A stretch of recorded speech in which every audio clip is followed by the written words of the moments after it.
unfortunately, that's kind of the way that it goes down. Money in politics is very important and very prominent in all things in our society, and utilities are no different.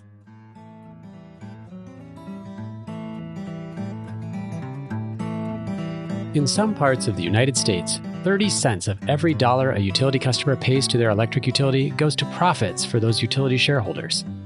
How widespread is this problem and how did it happen? Joining me in March 2026, Daniel Tate, Research and Communications Director for the Energy and Policy Institute, walked me through the findings in their new report, Paying for Their Profits, and what we can do to bring excessive utility profiteering under control. I'm John Farrell, Director of the Energy Democracy Initiative at the Institute for Local Self-Reliance, and this is Local Energy Rules, a podcast about monopoly power, energy democracy, and how communities can take charge to transform the energy system. Daniel, welcome to Local Energy Rules. Thanks for having me, John. Looking forward to the conversation. I love to start off by just asking my guests a little bit informally to talk about, how did you get to doing what you do? How did you get to a career path where you're doing this research on electric utility profits? Is this what you said you wanted to do when you grew up? It was very much not. When I was growing up, I thought I wanted to be an astronaut. I'm from Huntsville, Alabama, and everybody that grows up here in the heart of space country wants to be an astronaut or do something cool like that. But I got my kind of start in this industry, if you will, or interest in this. Ironically, on my weekend, I was supposed to get married.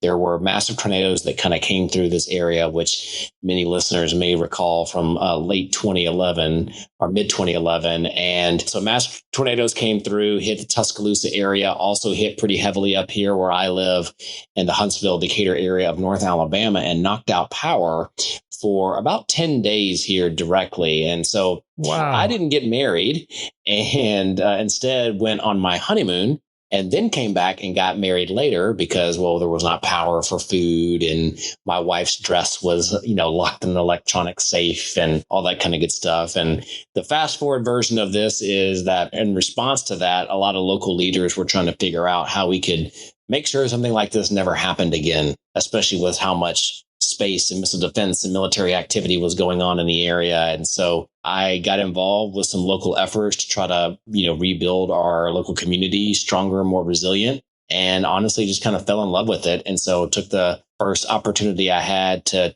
go from volunteer to real big boy work and get paid to do something like this. And the rest is history. And then I've been on it ever since. So I want to jump in then to this new work that you've done and specifically kind of what it means for people. By now, everyone across the United States knows electric bills have been rising significantly. Some folks have even called it an affordability crisis. So let's get right to the heart of this. What role are utility profits playing in the high bills that consumers are paying for electricity? But they're playing a massive role. I mean, there are lots of factors that go into people's electric bill and how high they are. We often hear about things like fuel cost and infrastructure that needs to be built. And to be clear, those all are real things. They are legitimate drivers and can make your bill more unaffordable. But especially if you have an investor-owned utility, a for-profit utility, the investments that it makes are eligible for profit. If it's trying to build a new power plant, then it doesn't just cost $1 billion to build a new power plant. It actually costs $1 billion plus the financing cost plus the profit. And those things make what would be, say, $1 billion power plant cost $2 billion or $2.5 billion after the plant has been financed and the banks make their interest and the shareholders make their profit. And so when we think about the system that we currently have, utilities are monopolies, most in most areas of the country. You can't leave, you can't choose a competitor, and every single dollar of profit is kind of baked in by regulators. And so it's not market discipline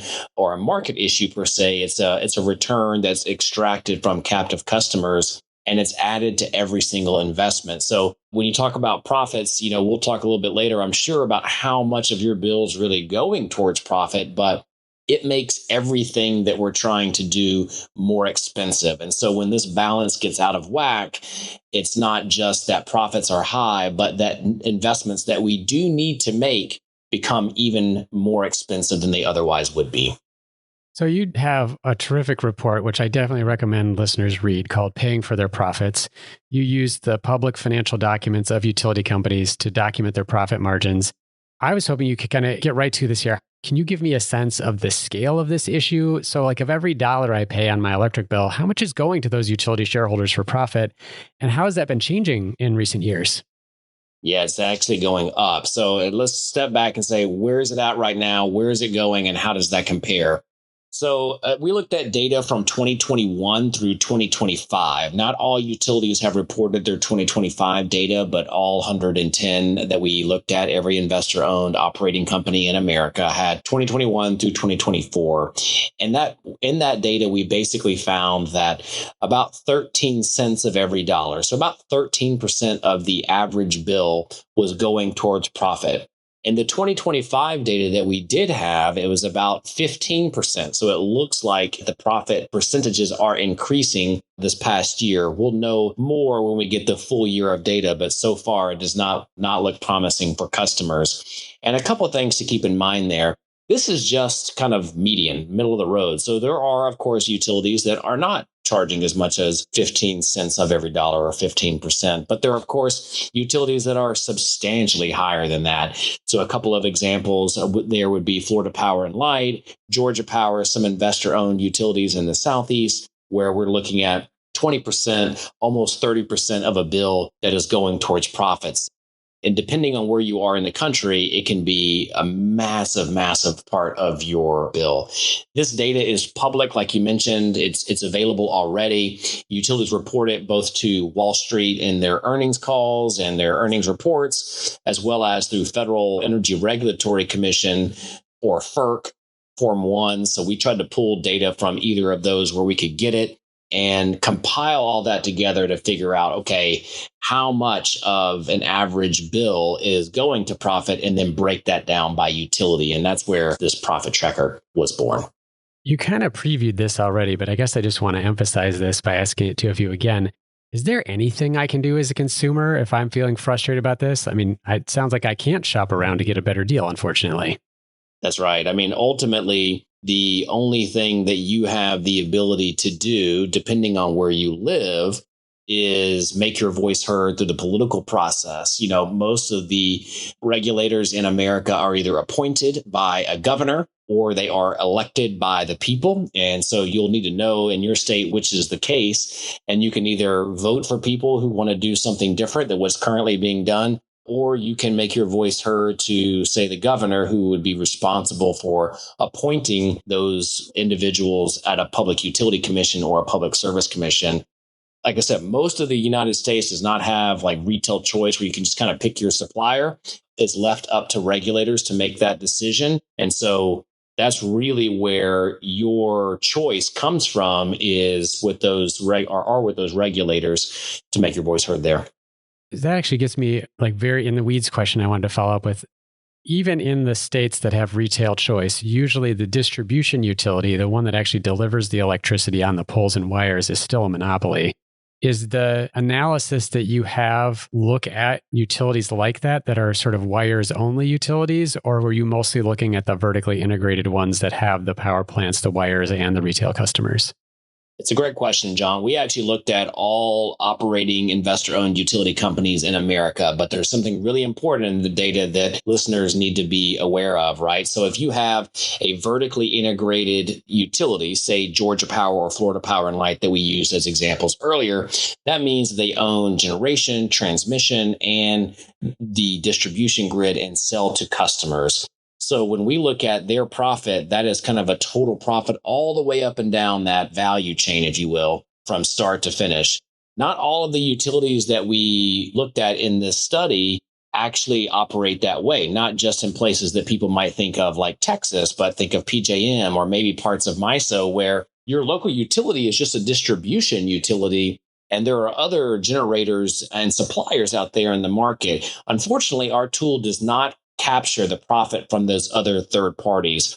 part of it is a data problem that those are often private companies, and we simply don't have access to the detailed financials that many utilities are required to report in order to tell you what your kind of full profit is. So let me give you a good example. Say you are a ComEd customer. You might look at your profit on our tracker and go, wow, it's, seems a little bit low, but keep in mind that that is just the profit to the distribution side. There's actually a lot more profit built into your bill from the generation suppliers and stuff like that we are unable to capture. So think about it. If you're in one of those areas where it's, restructured or quote unquote deregulated, that what you're seeing in our tool may really just be a floor of profit, and that the likelihood of your profit being higher is almost certain. That's rather disturbing, actually, to think about. So even when you talk about the median number, it may still be sort of understating what the actual sort of profit take of the whole suite of companies is that are involved in delivering your electricity. If you are, say, a Northern Illinois customer of ComEd, your retail choice provider, should you have exercised that choice, their profits are hidden from the data that's being shared here. Yeah, we're only able to pull data from those that are publicly accessible. So if they don't file something with the Federal Energy Regulatory Commission or the Securities and Exchange Commission, unfortunately, there's not a way for us to be able to look at that data or understand their revenue and their profits and stuff like that. So we do the best that we can and wanted to make the data available with what's public and make sure that people understand that it's already disturbing with the data that we have now of how much profit is in the system. And it's likely much worse than we're able to currently show. So one of the things that sort of boggles my mind about this is the nature of the utility business and these utilities having a monopoly is that the public is supposed to have some control over how much money utilities make because they're state supervised monopolies. That's the trade-off, if you will, that was made over 100 years ago in structuring our electricity system. So why is it that utility companies have such high profit margins? And why aren't the state regulatory agencies that are supposed to keep profits in check really doing their jobs? I have a lot of thoughts on that, as you might suspect. But before I get into some of those, one thing that you said that I wanted to make sure that I hit on that I failed to in your last question was, how does this compare to other industries, right? You mentioned these are usually regulated monopolies, and many other sectors of the economy, think of, especially those that are necessities like groceries, they're operating on single digit profit margins, whereas what we're looking at here are double digit, and that's being conservative, right? So not only is it not a competitive sector of the economy where you have no choice, but it's a necessity, right? So, it's kind of a double whammy there. Now, to your specific question of why is it that utility regulators are frankly not doing their jobs when it comes to keeping this in check is, I think there's a few things for people to know.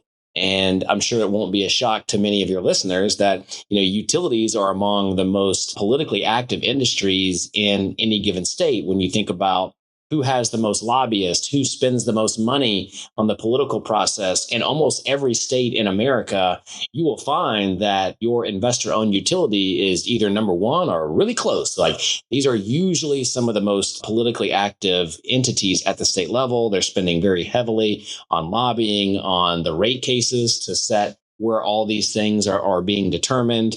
If there are appointments, then the utilities are often very active in lobbying the governor for that, or making sure that there are campaign contributions and knowing where the bread is buttered. A second thing that I like to call out is that, unfortunately, the rate case process in terms of what the rates are, what the allowable profit is going to be, is a long and technical, resource intensive process. Maybe it's arcane by design. I don't know, but it is very hard for regular people to intervene or to be a part of that process compared to the utilities who have effectively unlimited resources and just an army of consultants and lawyers. Ratepayer advocates don't have that often, and regular people don't have that. Regular interveners don't have that. And so, there's a really big mismatch of resources between what the utility can bring to bear in a rate case versus what the regular people or consumer advocate can.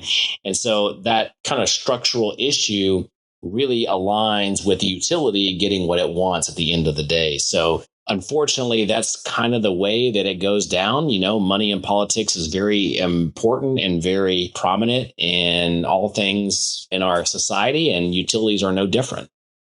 I think it's worth, to point out what you said about rate cases.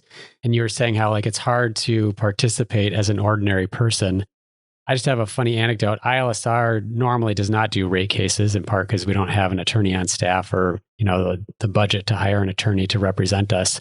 But I remember I once filed an interest in participating, mostly just so I could kind of follow along more closely with the detailed filings that the different parties were submitting. And I was denied, even as we're an expert group that often does participate in regulatory proceedings. We were denied because, quote, our perspective wasn't unique enough from the others that were already participating in the rate case. That, there was already a consumer advocate or the Office of the Attorney General. There were already some other groups participating. And they just basically said, like, no, you're not allowed. Apparently, we've heard enough. We've got enough opinions already in here. But the profit margins for my utility still seem pretty high. and one thing that really makes my blood boil a little bit is that, the utilities are going to spend millions and millions of dollars in cost to go before the commission and ask for more of your money. And guess where they get all the money to ask for more money? They also get to charge you for all that. I mean, in most places in America, regular customers are paying the cost for the lawyers and all of the apparatus to ask for more money from regulators. But that doesn't happen on the other side, right? So it's just an entire structural imbalance that is made to give the utilities basically everything that they want.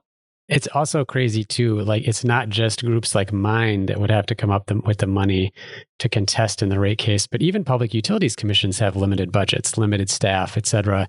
It really is only the utility who is pulling money from the sort of unlimited pool of its, thousands, if not millions of customers that has all the money it wants in order to ask for as much profit as it wants. It's pretty insane.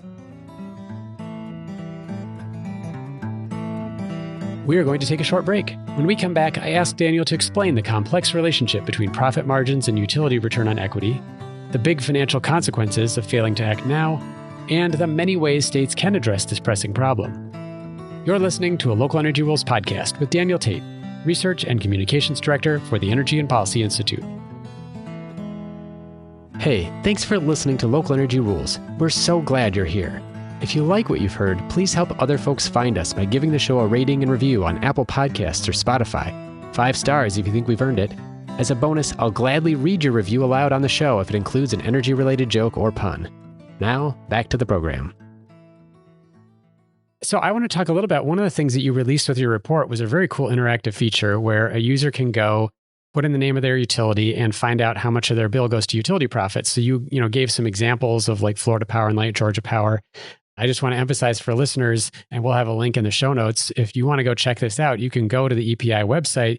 You can put in your own utility. You can get the answer really quick and then kind of see the places that they pulled that information from. So, I went and did that. I plugged in my utility, Xcel Energy here in Minnesota, and I saw that about 15 cents of every dollar I pay goes to profit. So it sounds like kind of in the middle, even though, as you mentioned, a lot of utilities take as much as double that. I thought it was interesting, and this actually was sort of a helpful contrast then to sort of explain where these numbers are coming from. So ILSR also just released a similar calculator. So in that one, you put in your state and about how much you pay out for an electric bill. And for me, what it showed was about 5 of those 15 cents that I'm paying for utility profits are excessive, which means that on an annual basis, my bill's as much as $150 higher than it ought to be per year.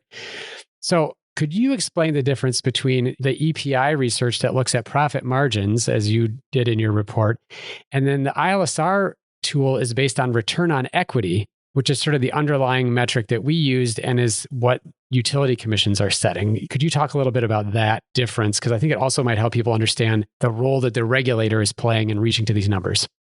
I'll try my best, John, and you should definitely correct me if I inadvertently misinterpret or misstate something. We'll stumble through it together. Hopefully one of us can get it right. I'll just say at a high level, I think that both of what we're trying to do at EPI and what y'all are doing at ILSR is a little bit different flavor, but at the end of the day are about a similar issue and kind of pointing to the same problem in a little bit different way, that essentially the profits are too high.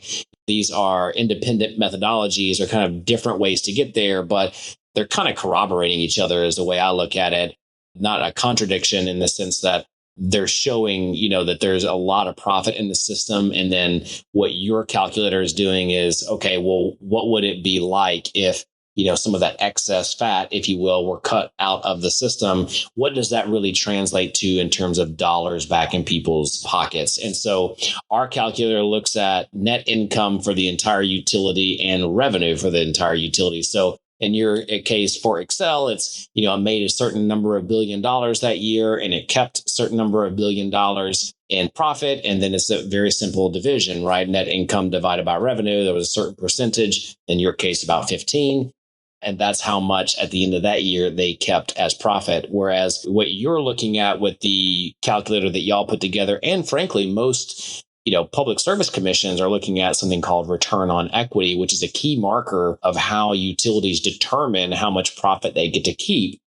But as that is calculated, that has to be translated to a dollar figure, right, on the bill or as part of someone's rate. And that's what we're trying to capture with our calculator is how do those ROE decisions and the investment decisions that a utility makes add up over time? Because a really key thing that I think a lot of people miss is that return on equity is extraordinarily important, of course, but it's not a one-time thing. So if I go back to my example of $1 billion power plant, the utility gets to charge the return on equity, say it's 10% on the $1 billion in year one. And then in year two, that plant depreciates a little bit in value and they charge the return on equity to the remaining plant balance again. So it's how you end up at the end of a 30-year period, similar to how you would in a home mortgage, paying financing and investors for practically and usually more than the entire power plant costs, right? So you can make an ROE decision in a docket, a regulator can, but when those decisions are applied to real world investments year after year after year, they add up and they balloon into this system where a massive chunk of your bill is actually going to profit. And that's what our calculator is trying to calculate. I love your example of the mortgage. I also just want to note that in the report, I can't remember on what page it is. And so there was a good paragraph or two helping to explain sort of the difference between our two, not intentionally just explaining the difference between ILSR and EPI's research, but kind of explaining how the return on equity ends up factoring into the profits. So in addition to what you said about the mortgage, which by the way, I think is a great example here because we are talking about a return on equity that's close to 10% for most utilities. So just imagine if you're out buying a home, your mortgage interest rate right now might be like 6%. And that's more in the ballpark of what would happen if it was a publicly owned utility or if the profits for utilities were appropriate. We're talking about buying a house with a 10% interest rate. And you can understand how that changes your monthly payment and therefore how big of an impact it's making on your monthly electric bill. Exactly. And if you look at some larger utilities, right? I've done some math for utilities like Alabama Power and Georgia Power. Just a 1% change in the return on equity can equal hundreds of millions of dollars in profit every year. And so it's important to recognize not just how important ROE is, but how even pretty minor changes. I mean, people might think that taking your home mortgage from 6% to 5%, yes, I'm going to save some money. But when we're talking about a utility with, hundreds of billions of dollars of asset, that 1% point change can be massive in terms of how much profit the utility is either allowed to collect or that customers could save if it were done a more fair way. Which also highlights another issue, I think, and this was covered in the report, and I thought was a really helpful explanation of how a profit margin percentage, say for Florida Power and Light, can be over 20% when their ROE, their return on equity, is set by regulators at 10%. It's partly how much investment have they put in, how much of that remaining value is on the power plants that they built. So if utilities are building a lot of stuff and earning that much on all of it, it's compounding. It's not just compounding over 20, 30, 40 years, but it's also compounding based on how much investment they're making. And that gets to some of the other issues here, which we're not going to get into in much more detail, but if utilities decide, hey, instead of meeting our goal for power generation or the power needs of customers by investing in energy efficiency, on which we don't make money, and instead we want to build a power plant, we can juice that profit margin by basically finding more and more ways to earn that return on equity on things by making bigger and bigger investments. That's right. And there's actually been some really interesting testimony that I've read over the last few years from consumer advocates arguing that utilities are indeed making billions of dollars worth of investments into the transmission system and the distribution system for very little improvement in the actual reliability of the system. And a specific example with Georgia and Georgia Power comes to mind there with that testimony. But I think it's important to note that because of the way that utilities are incentivized in this model, they're always, usually I should say, but almost always looking for investments that earn a rate of return. And if there are things that simply don't earn a rate of return, and those things could be like vegetation management, or maybe your energy efficiency programs in your jurisdiction are not eligible for profit. Those things are not going to be viewed by the utility as a profit-making venture, and so they're usually deprioritized. Clearly, we could all be charged a lot less for electricity. It seems like we could also be making investments with those excess profits, big profit margin, into things that actually improve the electric grid to help with rising demand, to build resiliency in the face of extreme weather. What else could we be doing with that money? A lot. I mean, not just within the energy sector, of course, but if you think about how much you hear about, and is true in a world of an affordability challenge, what regular customers, right, would be doing with that money when you have people that are having to choose between food and medicine or keeping the lights on. I mean, that starts to have a massive ripple effect through the broader economy. But just keeping the argument around what could we be doing, I think it's important for folks to understand that the utilities will often put forward this argument that we need these high levels of returns in order to attract capital for grid investment. And it's really kind of a false trade-off in the sense that utilities are recovering their CapEx, their capital expenditures through rates, and they earn a return on that. And having lower profits doesn't magically mean that people are not going to invest in utilities. Again, look at other sectors of the economy where profits are a lot lower than they are already in the utility industry. And I would argue with much more risk than the utility industry, where you have captive customers. You still see tons of investment in those industries. So shareholders might, yes, earn a little bit less money, but that doesn't mean that there will be no investment in the future history of the utility industry. And, I hate to give a pretty bad example here, but there have been disasters, really bad disasters happen in the utility industry in the past. And even things like that can drive someone like, say, PG&E to bankruptcy, has not stopped their ability to raise capital from private markets in order to fund what they are trying to do with their grid. So, it takes a lot to try to convince me of this idea that capital will just dry up when we can look at actual bankruptcies and financial troubles, and that has not slowed them down at all. And so I think it's important to note that, but also that, we do need to build stuff.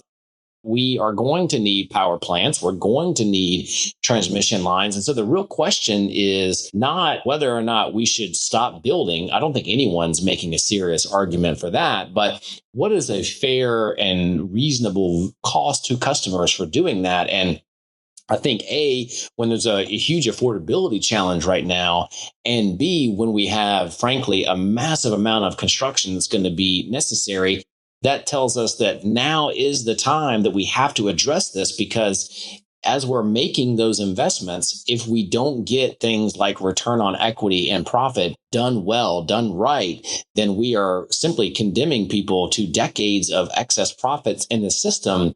And it's going to make it that much worse moving forward. So I think it's extremely important to solve this problem, to help people, but also to get it right, especially at the early stages of making these multi-decade investments that will be with us and our children for a long time. So it's clear that the bottom line is, return on equity is driving utility profits and higher ratepayer bills. All of these things seem to be higher than they need to be. So what can we do about excessive utility profits? What does your research suggest?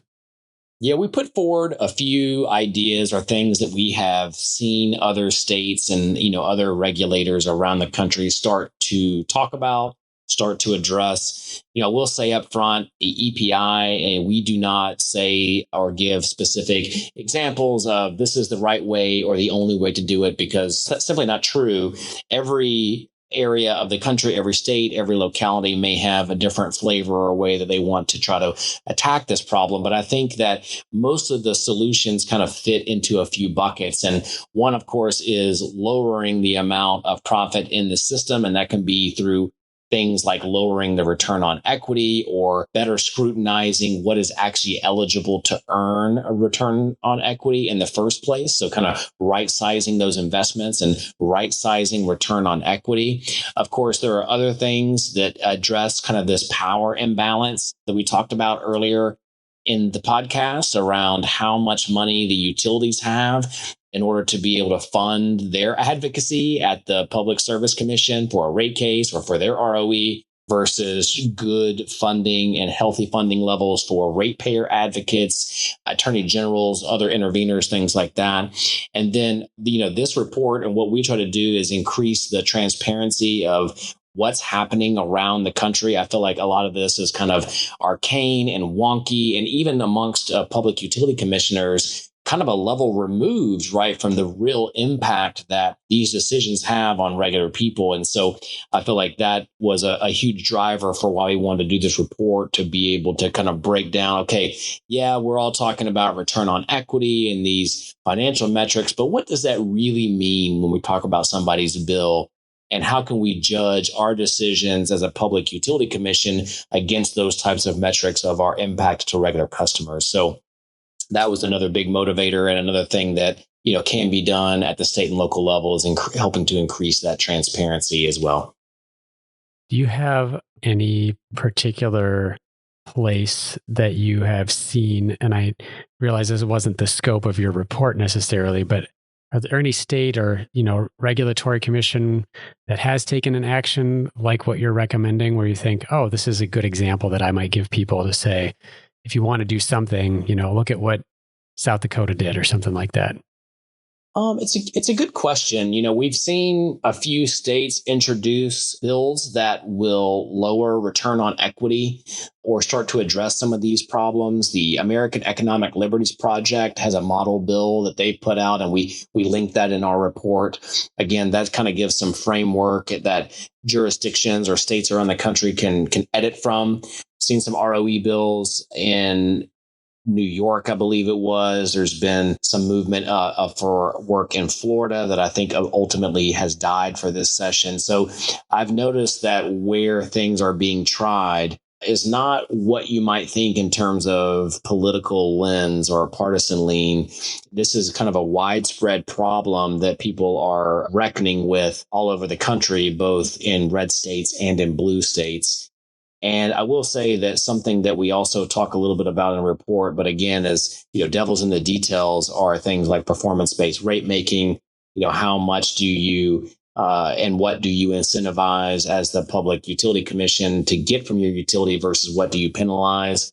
And so I think people are probably well aware of Hawaii's been pretty out there moving forward with those types of mechanisms. And so other states have looked at some, but there's a variety of things that people can do. I think the encouraging part to me, to hopefully lead with some hope, is that we do see a lot of states trying to tackle or starting to tackle some of these problems.